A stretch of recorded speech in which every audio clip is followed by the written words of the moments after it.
Hello दोस्तों, स्वागत है आप सबका हमारे चैनल में। आज हम इतिहास के कुछ मिक्स क्वेश्चन करते हैं। चलिए स्टार्ट करते हैं। पहला क्वेश्चन है हमारा, रॉबर्ट ब्रूसफुट कौन थे? भूगोल वैज्ञानिक, पुरातत्वविद, पुरावनस्पति शास्त्री या इतिहासकार? तो इसमें आंसर हो जाएगा ए और बी दोनों, क्योंकि रॉबर्ट ब्रूसफुट जो थे वो एक भूगोल वैज्ञानिक भी थे और पुरातत्वविद भी थे। अगला क्वेश्चन है, कोपेनहेगन संग्रहालय की सामग्री से पाषाण, कांस्य और लौह युग का त्रियुगीय विभाजन किसने किया था? तो डेनमार्क के कोपेनहेगन संग्रहालय की सामग्री से इन तीनों आधार पर पाषाण, कांस्य और लौह युग का विभाजन किया था जर्गेनसन थॉमसन ने।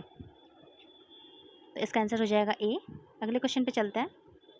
उत्खनित प्रमाणों के अनुसार पशुपालन का प्रारंभ हुआ था, तो कब हुआ था? ये हुआ था मध्य पाषाण काल में। इसका आंसर हो जाएगा डी। और पशुपालन के प्रमाण कहाँ कहाँ से मिलते हैं? तो ये भारत में हमें आदमगढ़ से मिलते हैं। आदमगढ़ है होशंगाबाद मध्य प्रदेश में, तथा दूसरा है बागौर। बागौर कहाँ पर है? तो भीलवाड़ा राजस्थान। अगले क्वेश्चन पे चलते हैं। हड्डी से निर्मित आभूषण भारत में मध्य पाषाण काल के संदर्भ में प्राप्त हुए हैं। ये कहाँ से प्राप्त हुए हैं? तो ये हमें प्राप्त हुए हैं महदाहा से। महदाहा कहाँ है? तो उत्तर प्रदेश के प्रतापगढ़ जिले में स्थित है महदाहा। और यहाँ से हमें बड़ी संख्या में हड्डी से और सिंग से निर्मित उपकरण प्राप्त हुए हैं। अगले क्वेश्चन पे चलते हैं। खाद्यान्नों की कृषि सर्वप्रथम प्रारंभ हुई थी किस काल में? तो ये प्रारंभ हुई थी नवपाषाण काल में। और नवपाषाण काल में ही मनुष्य जो है अपने कृषि कर्म से परिचित हुआ था। यहीं से उसने खेती करना आरंभ किया था। इसका आंसर हो जाएगा ए। अगले क्वेश्चन पे चलते हैं। भारत में मानव का सर्वप्रथम साक्ष्य कहाँ से मिलता है? तो भारत में मानव का सर्वप्रथम साक्ष्य मिलता है मध्य प्रदेश के पश्चिमी नर्मदा क्षेत्र में। और इसकी खोज 1982 में की गई थी। इसका आंसर हो जाएगा डी, नर्मदा घाटी। अगले क्वेश्चन पे चलते हैं।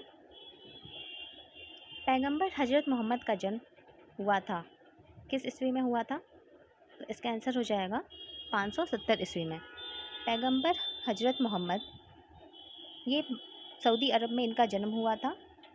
और ये इस्लाम धर्म के प्रवर्तक हैं। और इस वजह से सऊदी अरब को जो है मुसलमान अनुयायियों का प्रमुख तीर्थ स्थल माना जाता है। अगले क्वेश्चन पे चलते हैं।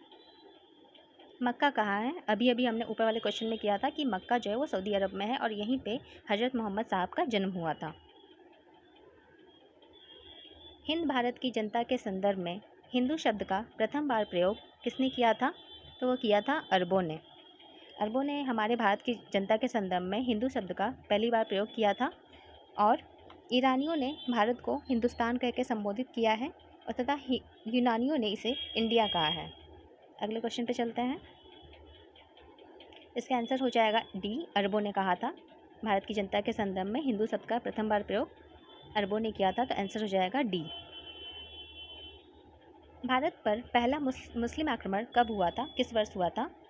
तो इसका आंसर हो जाएगा सी, 711 में पहला मुस्लिम आक्रमण हुआ था। 711 में आंसर हो जाएगा सी। अगले क्वेश्चन पे चलते हैं।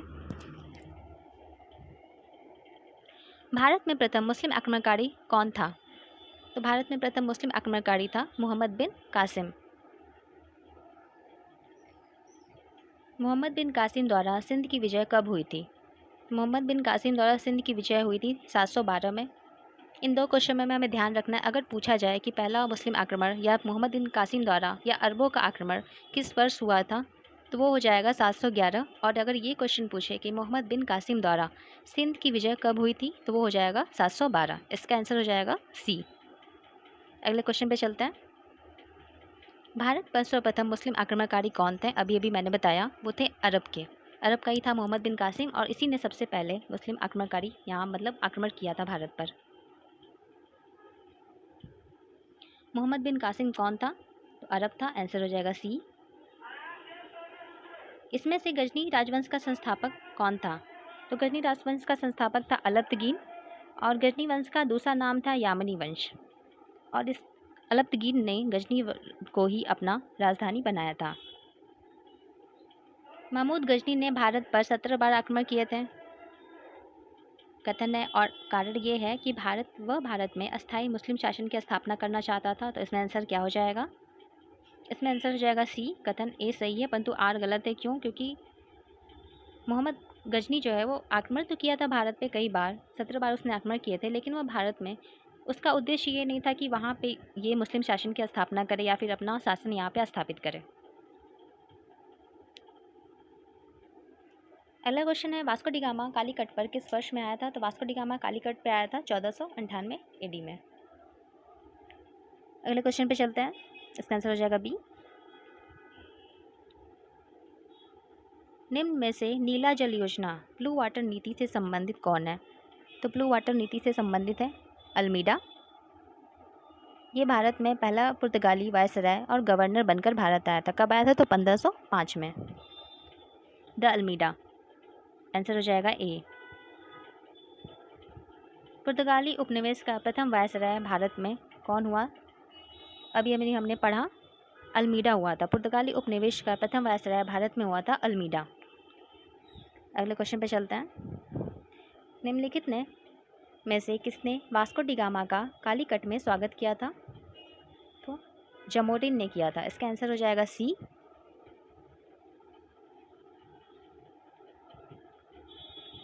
इन दोनों का सुमेल कराना है, समुद्री यात्री और किस देश के निवासी थे? तो वास्को डी गामा पुर्तगाल का निवासी था, आंसर हो जाएगा 2। क्रिस्टोफर कोलंबस स्पेन का निवासी था।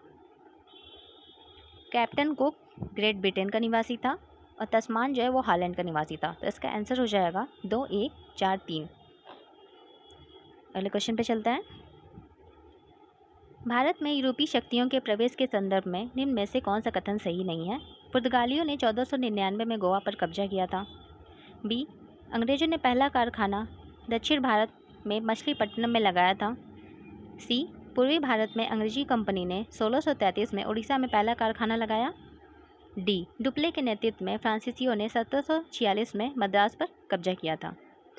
इसमें पूछा है कौन सा कथन सही नहीं है, तो इसमें एक जो है वो गलत हो जाएगा, बाकी तीनों सही हैं। बी, सी और डी ये तीनों सही हैं।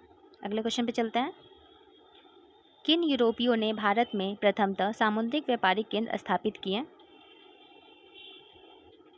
इसका आंसर हो जाएगा सी। सबसे पहले भारत में सामुद्रिक व्यापारिक केंद्र वो पुर्तगालियों ने स्थापित किए थे।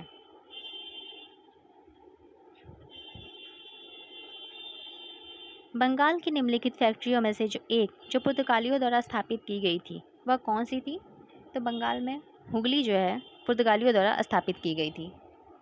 और चिंसुरा में डचों ने किले का निर्माण कराया था। और श्रीरामपुर में डेनिसों का वो प्रमुख केंद्र था। अगला क्वेश्चन है, मध्य पाषाणिक प्रसंग में पशुपालन के प्रमाण जहाँ मिले वह स्थान कौन सा है? तो वह स्थान है आजमगढ़। इसका आंसर हो जाएगा सी, आदमगढ़ में पशुपालन के प्रमाण मिले थे। वीडियो पसंद आया तो लाइक, शेयर एंड सब्सक्राइब जरूर करें। Thank you.